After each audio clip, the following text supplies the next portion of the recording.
I was 19, broke, unemployed, and sold my girlfriend's Canopy for drug money. So, I thought I better sew her a new one. What a sentence, and what a story. This describes the humble yet outrageous beginnings of NZ Aerosports, the home of Icarus Canopies, in the words of our founder himself. From getting a paratrooper toy from his mom, watching parachutes at the DZ as a 6-year-old, jumping off the wharf with a parachute made from bed sheets, doing his first jump at 16, sewing his first canopy on a borrowed machine at 19, and starting to sell parachutes out of a garage in 1986, Paul Jyro Martin had an undying love for the sky. Our company started with one man with the wildest of spirits and a true blue sky dream, a renegade. In the time that Jyro created and ran the Icarus Canopies brand until he passed away in 2017, he pushed everything he had to its limits. We miss him, and we always will. Jyro is the next generation of NZ Aerosports. It honors our founder, of course, because it was the name we all knew him by, but Jyro the rebrand also marks the start of a new chapter, our next jump. Jyro is the space between sound and silence, art and science, chaos and calm. Jyro is a state of epic tranquility that transcends understanding. That moment, in the door, in freefall, mid-swoop, where nothing but the present exists. A perfect balance of euphoria and thrill. Jyro captures our passion for flying and our commitment to designing break-the-fucking-rules canopies that deliver pilots pure, wild flight. Coming straight from the cockpit, it's another episode of Lunatic Fringe with the fucking pilot.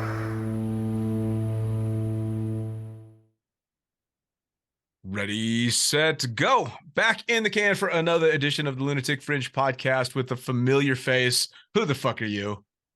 I am Chris Stewart. I haven't been doing too much test jumping lately, but I'm a test jumper at Jyro, formerly NZ Aerosports. And I do a lot of our media production, sort of social media content creation, and I am the athlete coordinator and sponsorship coordinator, sort of one role. I'm not sure if I said that last time. Actually, I don't think you did, because that's gone through a couple of different hands throughout the last few years. Yeah. So we had it originally with another guy, and then Hayden, one of our former athletes, actually. So he was doing a really good job, and then just like many skydivers, moved on, life changed, and so they handed the role over to me, and then obviously just kept piling me up with more positions. So my email signature is ridiculous. We just, obviously with the rebrand, we just updated all our stuff, and I was like, oh, I'm going to add all the titles in, and it's like a small paragraph now what I do. So if you get an email from me, I am sorry for that, but yeah. Well, it's kind of funny too, because I think you and I periodically talk when we're doing different stuff between Jyro and the podcast, and every time it's hey, who do I talk to about this? And you're like, oh, it's me. Okay, cool. Who do I talk to about that? Oh, yeah, it's fucking me too. yeah. I love it. Yeah, it is quite funny. It's quite funny, that one, but no, it's good, man. It's good. I think that the cool thing about that, having all those roles, is especially with the weather being terrible right now in New Zealand, I can bounce between. So I was test jumping yesterday. Today, I mean, this is awesome to start the day with a podcast with you. And then I've got a bunch of athlete stuff I'll have to get through, a bunch of artwork I'll need to create. And then, so it's a bit of diversity. It's kind of like if you're on a drop zone, instead of just doing tandems, it's nice to do AFF, outside camera. It changes it up. So sure. It keeps things interesting. Sure. Well, now, usually this is the time when I'll get you to recap. But before we stop on this subject, because you do so many things, including like graphic design and a lot of the stuff for social media, did you have training for that, or is this just shit you've learned over the years? Man, it's all just self-taught, eh? Like I used to joke around and call it the University of GY, Google and YouTube, and. Mate, University GY, how good. So, I don't know, I remember when I was younger, I bought this camcorder, and I just used to, back in the day, the old DV tapes, and me and my mates just used to just film stupid shit, and I just would do these silly little edits, and didn't really think too much of it. It was just, I don't know why I got into it, I just enjoyed it. Actually, I remember I had when I was younger, one of my things that, would have killed me if I didn't find skydiving was motorbikes. And I had this little Honda. And obviously, years before any action camera existed. And I remember gaffer taping this hand cam, like, you know, so those obviously who are just listening, Yeah. and it's about the size of a couple of fists. And I just gaffer taped it to the front of my motorbike. And it was the shakiest, most horrible footage. But at the time, I just thought it was the most amazing thing. It was me like cutting through traffic, being an idiot. But I was like, this is it. This is the future. And then now, you know, you look at GoPros and stuff. But yeah. So Oh, I know. got that camera, and then so I got that camera, and then just started learning. I mean, I had the old Windows. I don't even remember what the editing software was. Something really basic. And then just kept learning and learning and learning, and then you know, to cut a long story short, I basically got to the point where I was making a few edits for boogies and stuff like that. And then Aerosports kind of found out. I think I've touched on this in the past, but basically Aerosports saw that I was doing that. I was already a sponsored athlete, knew that I was swooping, so it kind of went hand in hand as we want you to do some test jumping, film some stuff, and create some content for us for release videos. So yeah, it's definitely evolved over my time at Aerosports. I've learned how to use Photoshop a lot more. It's quite proficient in Photoshop and Illustrator. Nice. Not a pro by any stretch, but I still have to Google things every now and then when I'm a little bit lost.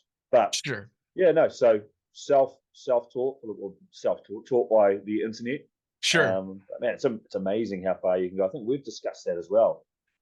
Just what you can learn from just Googling. Oh, absolutely. Well, I remember thinking it was actually in a recent conversation when the rebrand was happening, and I believe you used a term like we have brand marketing guidelines, and I went, oh shit, he's like fucking professional and shit over there. Mate, we do. Well, with the rebrand, one of the things that people don't realize, it's actually a manufacturer who said it. And he was quite, Rob from manufacturer was really stoked. We sat down with them before the brand and, you know, let them in on what's happening, because they were designing a lot of our swoop tops, and they were printing them, sorry. And he was like, oh, it's good because the old brands with you know, Icarus and NZ Aerosports, he was like, apparently we had 5 different yellows that he had on file. I was like, why do we have 5? But you should only have 1 yellow, you know, the yellow and the old logo. So he was like, let's consolidate. I was like, this is perfect. So the company we worked with for the rebrand gave us this brand guide, and it's good because it makes things clear, which is nice. Yeah, there's no wiggle room. This is how it is. Yeah, I mean, it's all been designed a specific way. The amount of work that goes into it, like that logo. For anyone listening, I did not design the logo. We worked with looking good in the background there. The wind blades. We worked with a company who, you know, they really cool company, and they went through this process with us and gave us a few options. And I mean, look, to be honest, there was actually another version, different logo that I really liked, and then Lucy chose this one. Lucy, our valiant leader, and at the time I was kind of disappointed, and now looking at it, it was such the right decision. I can't imagine us having any other logo than the. It's called an ambigram as well. Ambigram, yeah. Wondering, yeah. So you flip it up the other way, it still reads. So that was Lucy, who honestly, she was the one who's like, no, this is more us, and she was so right. So nice, props to her. You know, nice. She crushed it. Love it. Now, for those that haven't listened to our talks before, don't know too much about what you've done, give me a brief synopsis of your career up to now. I try and make this brief every time. It ends up being half the bloody talk. So I started skydiving in 2008 in New Zealand, in Methven. Some of you will know the skydiving school. Used to be based down there. So I did this school there. I moved to Byron Bay for part of the course, which is your work placement. And then they offered me a job. And then through working there, you know, skydiving, like most industries, it's all about who you know. Met the right people who became good friends, and they got me a job in Norway, in Voss. And that's really where my career kind of got propelled. Through being on the one call, through being on the one call demo team, and then just filming, did a lot of camera work for them, a lot of stunts, and that kind of led to also, you know, obviously I'm very focused on Canopy. I mean, if people want to go free fly, I point them in a different direction, but I'm pretty much a swifter through it. So I just built my skills there, traveled the world competing. Fortunate enough to do some really cool demos, be involved in some really cool projects and things like that, and then got picked up by Aerosports as one of my sponsors. I can't even remember now. years ago before before Petra, and then yeah, they snaked me, and then well, not snaked me, they picked me up and luckily gave me a job, and it was only meant to be part-time to begin with, and then I remember after my first summer, Attila was like, so you're coming back. And at the start of that summer, he was like, oh, we don't know how much work we're going to have for you. And by the end of it, he was like, you are coming back. I was like, yeah. So, and I just, spent a few years bouncing between Europe and New Zealand. And then now I'm more based in New Zealand. Nice. I mean, it's been a hell of a ride. It's funny how time flies, and it does fly. I mean, I can't believe the podcast has been going on almost 4 years now, and we've been working together for 3. Yeah, when was I first on it? It's crazy. It seems like this last week. Yeah, I know, right? I remember when you asked, like, it must be time for another one. I'm like, we did one not too long ago, but I don't know what it is. As you get older, the years seem to accelerate. They do go by. So obviously, it's been a nice journey for you. You've had great opportunities along the way, and there's been a lot of change. But I remember in our first conversation, there was definitely a wild side to Chris Stewart, and now it's this kind of business side guy. I mean, do you look now and do you see that transition now that you're getting a little further in your career? Do you look back and go, fucking hell, I can't believe? I think, man, I think I recognize that I've changed. I still, at the core, think I'm me. I'm still willing to do, I wouldn't say stupid things, but I'm still willing to push the envelope. However, I am definitely more, my roles now in the way I've diversified in the industry. Like, don't get me wrong, I loved jumping every day and it was awesome. But I mean, that shit is hard on your body. I think you can be a test. We were just talking about your road, like our injuries, dual shoulder injuries. So when people ask me about it, I think I say, I want skydiving to be a part of my life for the rest of my life, but I don't want skydiving to be my life for the rest of my life. So I like having things outside of it. I like that I can take little breaks now and come back to it. I'm happy that when I'm at swoop comps now, I have this feeling. When we were in Arizona last year, I was sitting in the plane and I was like, normally I'm so determined to get in the top 10, which I was. And when I don't, I'm disappointed. I think now when I look at it, I was like, I'm not going to make the top 10. I'm like, top 20 is pretty good. I haven't competed for like 2 or 3 years. It's fine. And then I also look at it and go, like, we're doing this for fun. I know there's people, I think I just touched on before, like, props to the people who are going absolutely maximum effort. It's amazing. But I'm really comfortable with what I've done. I think you would be the same. You've done so much in your career, and not to say that I've done as much, but you get to a point where it's like, I'm content with my career. There's a lot of younger people coming through now who are willing to push the envelope straight away. I see them do stuff, and I'm like, I'll leave that to you for now. But I still have this drive to do projects. I just think I've just found a really nice balance to my life now that is like, I don't need to be in the bubble all the time. Sure. It's nice to I feel like as you get older, you'll recognize that you appreciate the bubble when you leave the bubble. And I remember when I was in Arizona last year talking to Peter Mazzetta, and when I started skydiving, he was just, all he was doing was jumping, and it was just like, this is the dream. And he was a load organizer, awesome dude, awesome skydiver.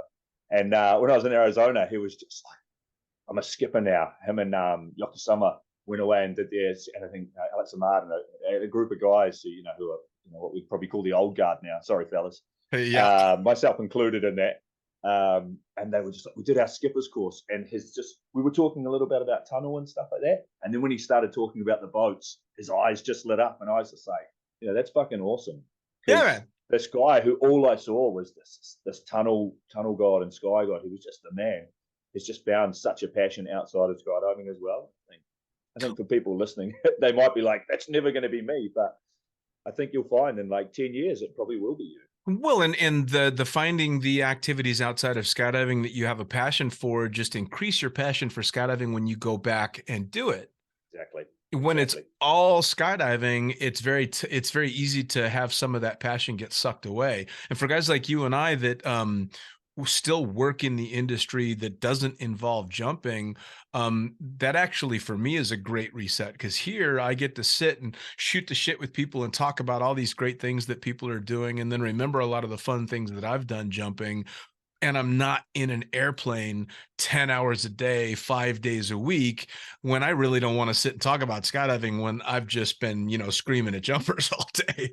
Yeah, So for sure. it's really nice to be able to step back. And so now when I go to the drop zone, it's exciting again. And I get that buzz and that tingle again, and that passion is still there. And that's because it's not an everyday thing. Not to say that people that are doing it every day can't have that passion, but I don't know too many that can have that an entire career. Yeah, for sure. No, no, I agree 100%. And I think it makes you, if you have this amazing thing all the time, then it sort of, at some point, it's no longer amazing. It's kind of like that. If every day was perfect, no day is perfect. Yeah, So yeah, to appreciate things, it's nice to take a step back. And earlier this year, like the things that I never thought I'd do, you get, like, you're in the industry so much now that you're kind of at the same time, you're not in the industry to a certain degree. It's kind of like, we went to, I guess it's like, would you say, like behind the curtains? So we were at the PIA this year, and I'm there shooting the shit, and you're very much involved in the industry, but you don't need to be on the drop zone every day to really embrace it and enjoy it. It's something I'm really grateful for, to be honest. So, oh yeah. and Jyro, formerly NZA, was my sort of gateway to being in this position. So I'm very grateful for that.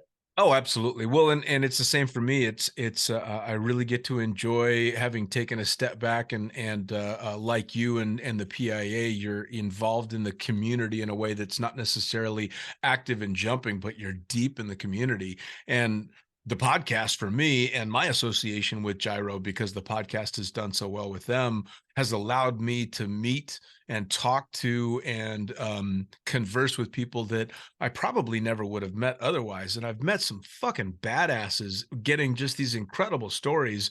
So for me, I'm even deeper into the community, jumping less, which is bizarre. Yeah, But yeah, it's it's so cool. much fun.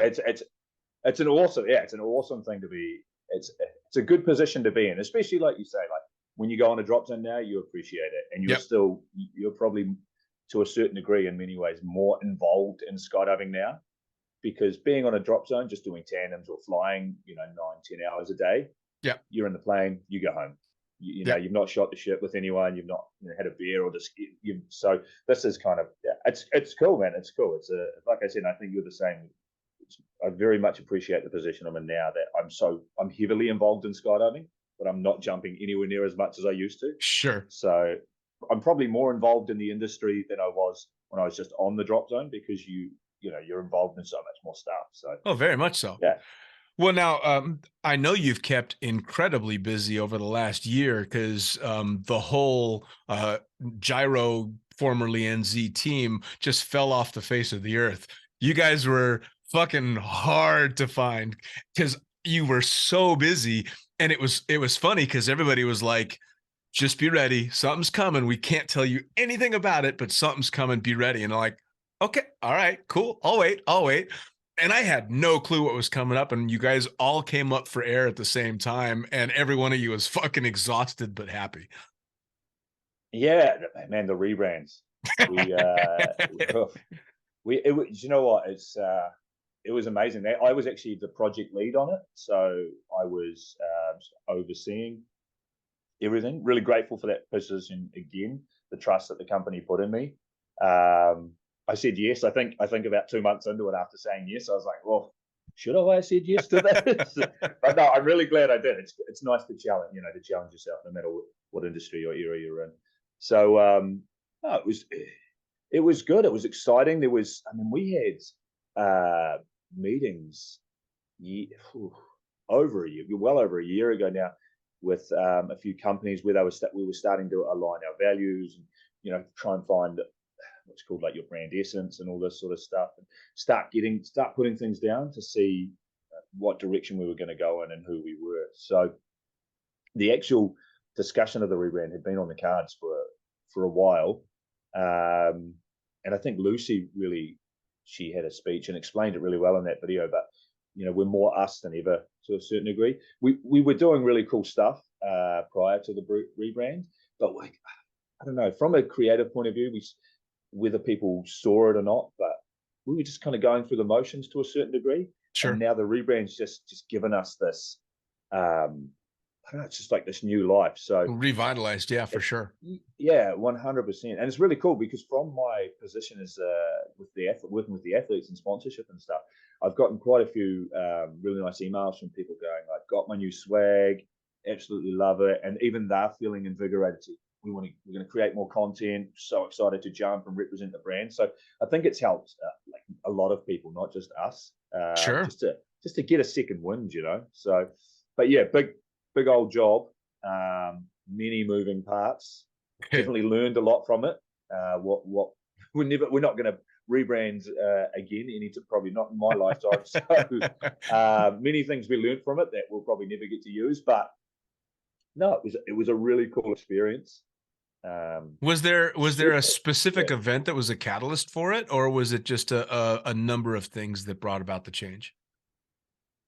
I think Lucy'd been thinking about it for a while, and she was obviously the driving factor for it. And then we just obviously with the other company with the same name, the one that shall not be named. That's done now. It's only Jyro. Yeah. Everyone's heard the myth. That fella went too high to the sun. He's gone. So with them, it was we just needed to sort of break free and just be us. Sure. So I think one of the lines, I think I just said it before, but we're more us than ever, which is so true. We were kind of shackled to this name, which is a huge part of us. Sure. People were very attached to it, and so were we. So it was not an easy decision, but it's allowed us to, like, on paper or in the artwork, the name and stuff has changed and the graphics changed, but we just get where we can get back to our roots and be us and sure. really push it heavy. And like I was talking about people excited, like yourself is a really good example.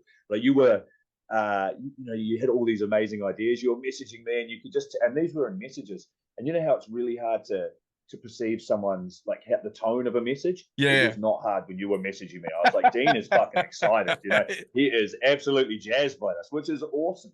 It kind of really summarized everything, like that excitement wasn't just in-house, it was already overflowing to everyone else. So yeah, I was stoked because as soon as I got wind of it, and Shan told me that the rebrand was happening, and I got a good idea from it, and then you gave me the graphics, I'm like, awesome. I've got a shitload I need to do. I've got a lot of reworking of the podcast that needs to be done, a lot of reads that have to be changed, a lot of the visual stuff that needs to be changed. Fucking cool, because I'm 9 months into semi-retirement as a pilot, and I got to admit, at the 9-month mark, shit's getting a little boring. Yeah. So I was like, I got a project. Yeah, nice.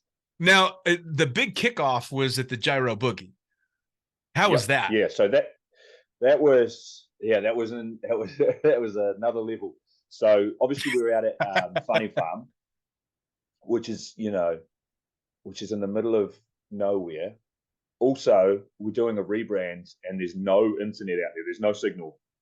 So I think there was like one of the buildings out there. If you went into the corner and huddled and held your phone up, you could get a message or two in and out.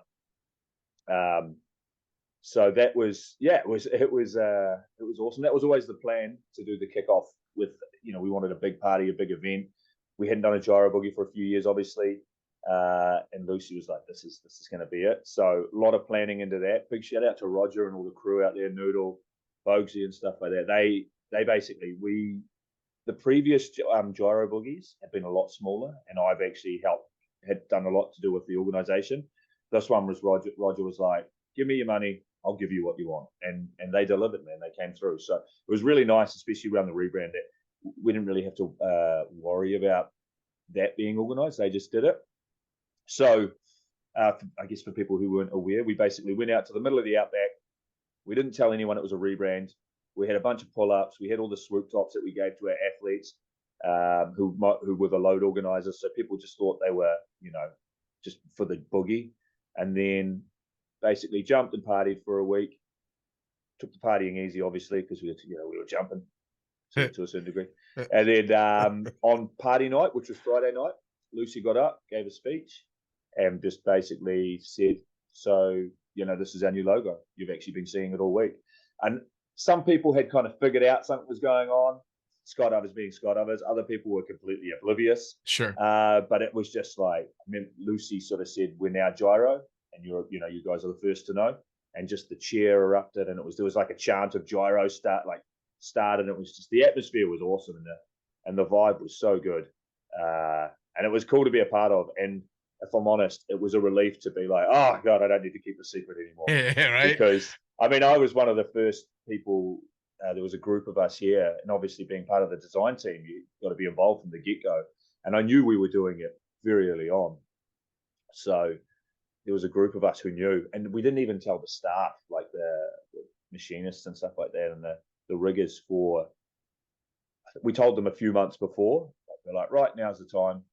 And it was just like, oh, we can talk about it in the factory, because there was a time there where, like, I'm in the office and I'm on my computer and I had all this design work open. It was like, people are looking at my monitors, they can see this big logo, and it's like, what's going on?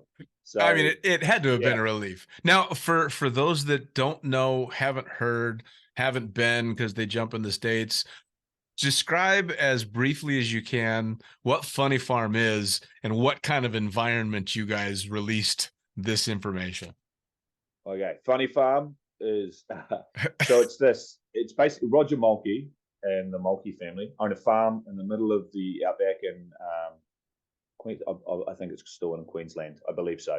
It's like 4 hours inland from Brisbane, Australia, which is on the east coast. So you basically just drive out to this farm, and they've done really good. The facilities have been updated, but basically you just camp in the middle of the outback.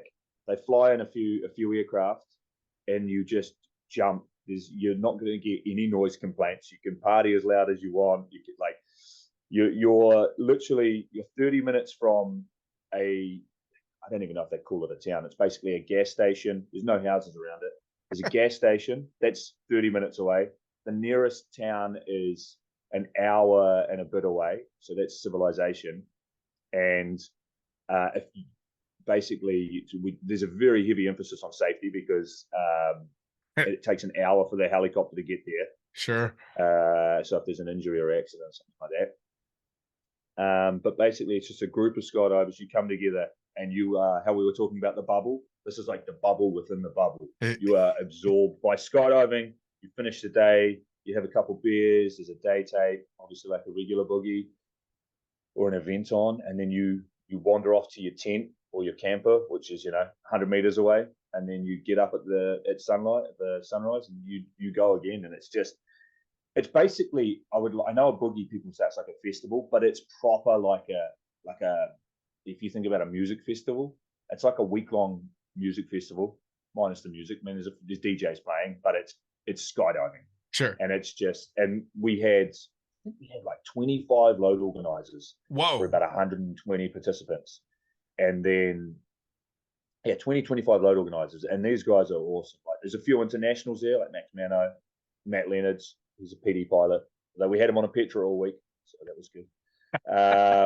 Hey Matty, and then all the Aussies, and they were just shredding. And these day tapes, you're watching them just going like, I didn't even know you could do that. Like, that seems to be defying physics. So it's just basically a week in the middle of nowhere where you are engulfed. It's kind of like an airborne Burning Man, yeah? It's a commune. It's a retreat. Yeah, that's a really good way of describing it. Nice. Now, pre-podcast, I'm not sure retreat. Well, maybe a recovery at the end of it. Yeah. Pre-podcast, you were telling me you were doing some pretty cutting-edge swooping yourself. What do you mean, out there? Or some about toggle whipping a Petra? Oh no, I wasn't toggle whipping. No, so Kurt Bartholomew, this one's for you, mate. I was running a shoulder injury, which I got from non-skydiving earlier in the year, and obviously being a skydiver, I was like, yeah, it'll be right, it'll come right, and it didn't come right, but I just kept powering through. So I actually spent my week at Funny Farm on thanks to Lee McCormick. Thanks, mate.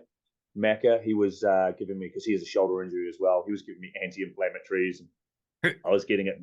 I was stealing his massage gun at the start of every day, and I just basically had a little rotator cuff injury, which I lean forward quite a lot when I land, and it's how I use my rears, and that was just not really an option. So I was doing these big turns. I was trying to lean forward, and I was like, nope, not today.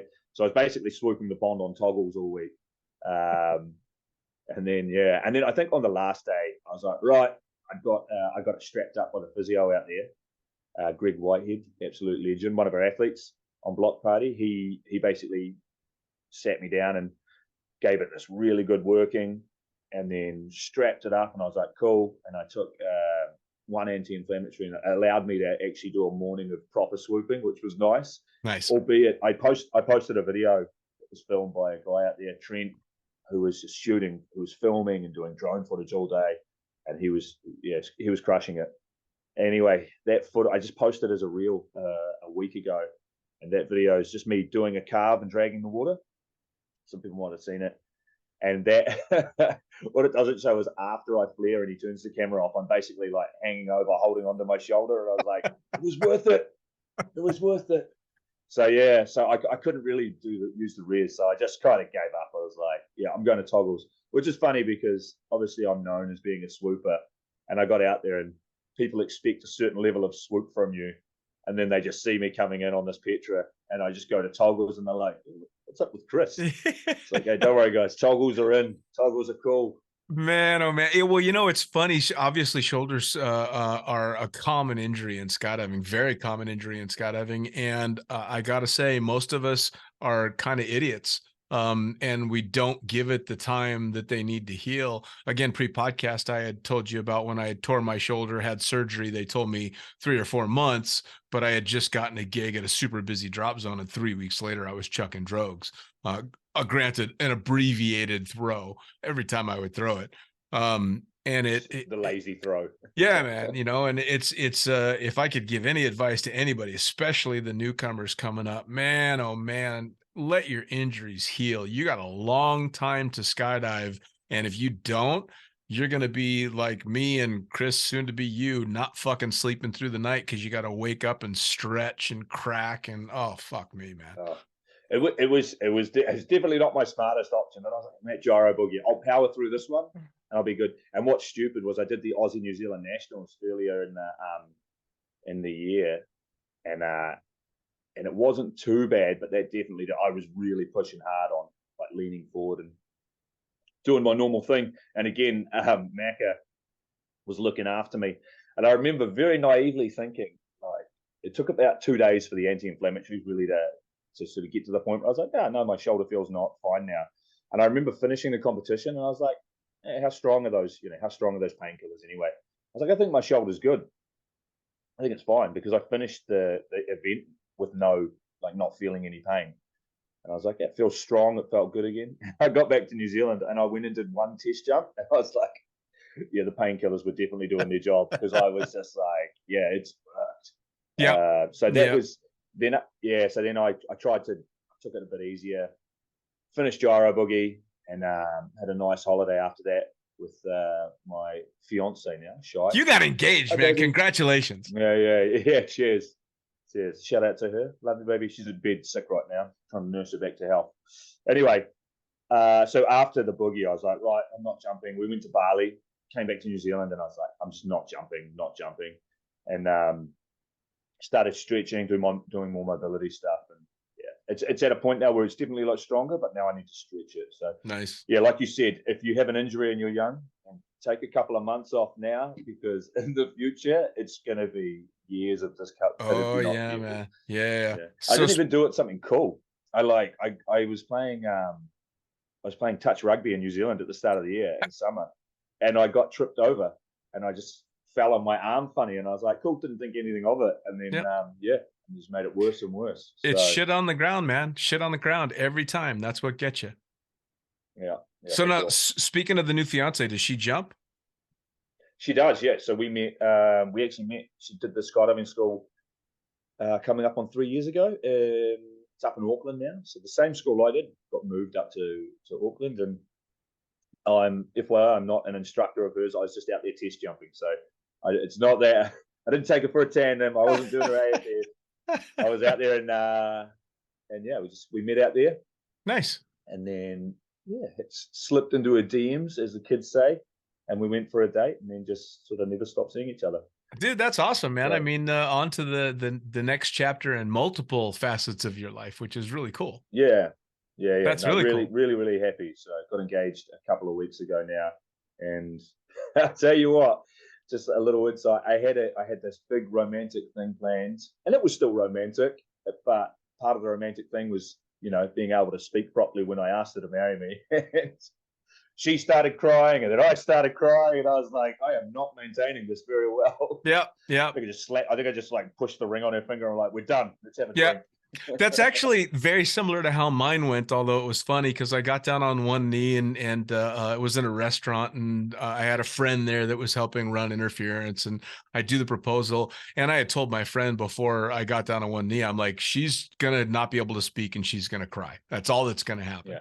I got down on one knee. She started crying. I put the ring on her finger. She kept crying. The crowd's clapping. Then they stopped clapping, and she still hadn't said anything. And I got up, and they started clapping again, and she still hadn't said anything. And my friend's like, "Did you say yes?" And she's just shaking her head, still screaming. And I'm like, "But are you?" So yeah, I feel you, man. I feel you. Yeah. So hey, it was good. It was cool. No, super cool. Super cool. Yeah. One last thing about the Jyro stuff before I let you go. You guys are doing a little contest. Yes. Tell me about it. Right now we're running. Yeah, we're running it's called 5 seconds of fuck yeah, but we changed the hashtag to 5 seconds of F yeah. If you look at the hashtag, it looks like 5 seconds off yeah, which cracks. I don't know why that cracks me up. Anyway, so 5 seconds hashtag 5 seconds of F yeah. And basically, if you go on Instagram, you can go to our link in the bio, and we've got the link tree there. You go into that, and you'll click on the 5 seconds of fun. You need to have for anyone wondering if they've tried, you need to have a website account. So make sure you're signed up to our website, you have an account, and you're logged in to upload footage.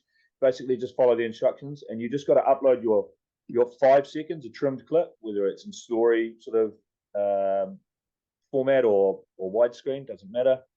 5 seconds of fuck yeah. So it could be you doing a mean swoop. You don't need to be experienced. It could be you just jumping with a mate, but just show us that 5 seconds of fuck yeah. You upload it, and then I'm not sure who's judging it yet.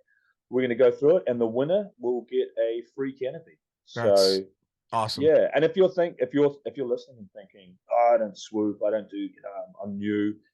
5 seconds of fuck yeah doesn't mean it's 5 seconds of Sky Ninja 3000. It means just 5 seconds of you showing us like this awesome moment for you, because that's what we're all about. Jyro as a company, and we want to inspire the fuck yeah. So which is the way it should get onto be. it. Yeah, for sure, man. Get onto it, and you might win yourself a canopy. It doesn't have to be the badasses, man. Me and my friends actually once won a Drop Zone film competition by filming me walking around New Jersey in drag. That's awesome. As you do. You do. Yeah, I know, but that's like 5 seconds.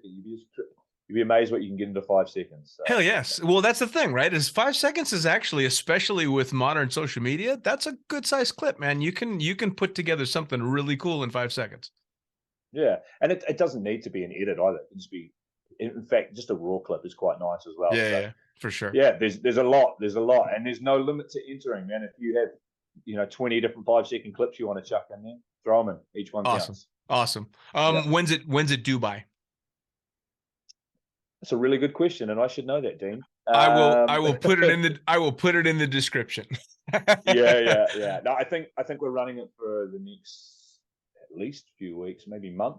Awesome. To give people, but get onto it now is what I would say. Yeah, for sure. Now, as we finish things up, anything coming up, any big events, any exciting stuff that we should know about, or it's a little bit of calm after the big rebrand? Are there any big boogies, any other than the competition?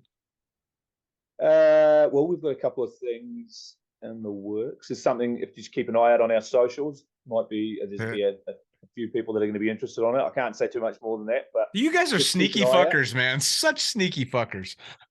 Do you know what? It's so much fun doing that sort of stuff. Of course it We've is. started something now, and people probably don't even know what's going on or have even noticed it. And someone in house was like, I don't really get it. And I was like, exactly. That's exactly the point. We want people to be like seeing this stuff going like, what the fuck is that about? That's weird. And just like, yeah. So you guys are the Andy Kaufmans of skydiving. You just do shit for your own amusement. oh man, like, gotta have fun. I think we do. We're good at doing that stuff. And then there's other times where we're just like, a lot of companies are like, oh, you can't see behind the curtain, and we're just like, hey, come on by, we'll open the curtains up, have a look. Especially when we like being quite open with it, like showing people the process of R&D and stuff. But sometimes it's nice to be a little bit secretive and just have a little play, because it's good fun. I mean, ultimately, skydiving is all about fun, so there's no reason why like our marketing and all that sort of stuff shouldn't be the same. Yeah, absolutely. Absolutely. Now, speaking of, with all the changes, where are people going to get information on you guys? What's the website? What's the social media? Not just for the company, but for you as well, if they want to come watch you toggle swoop a pond. Oh, I don't think I've posted any toggle swooping. I'll try and find some. So for the company, we're at Fly Jyro, so at FLY Jyro. Jyro's Jyro, if anyone's interested. The website is jyro.com, nice and simple. If you go to any of our old stuff, which is NZA, you'll just be directed straight there. Same on Instagram. If you go to like our old handle, it'll basically take you to an account that tells you to come to Fly Jyro. And then my handle is at chris.j.stewart if you're interested. To be honest, like you probably see everything I do just ends up getting posted on Jyro anyway, because I have access to both accounts. I can promote myself. Yeah, fair enough. Shamelessly. Yeah, but that's kind of the way of things these days. Yeah. Well, Chris, man, as always, a pleasure catching up. I'm glad you're doing so good. I'm glad that the rebrand went as well as it did. I hope the shoulder mends up. And again, congratulations on getting engaged, man. That's cool. Awesome, man. Thank you very much. Pleasure as always. And I guess the next one's going to roll around and we'll be a couple of years older. Yeah, something along those lines, man. Take care, Chris. Cheers, bro. Well, there you have it. Another episode of the Lunatic Fringe podcast, brought to you as always by, well, wait, not as always, actually. Brought to you now by Jyro. Formerly known as NZ Aerosports, you'll head to Jyro.com for their next level line of canopies. By Pussfoot, the Extreme Sports Collective. Head over to pussfoot.com to check it out. By Summit Parachute Systems, check out summitparachutesystems.com to talk to Jarrett Martin and the gang about kick-ass pilot rigs, rigging courses, and more. By Flyaway Indoor Skydiving, go to flyawaytn.com and check out all the cutting-edge stuff to come. By Pure Spectrum CBD, head to purespectrumcbd.com to check out their wide range of CBD products. And as for us, head to the lunaticfringepodcast.com to listen to any of the hundreds of episodes currently available, hit the link for our YouTube channel, pick up your copy of the Lunatic Fringe book or The Accidental Stripper, and get a sneak peek at upcoming guests. Once again, thanks for listening. We'll see you next time.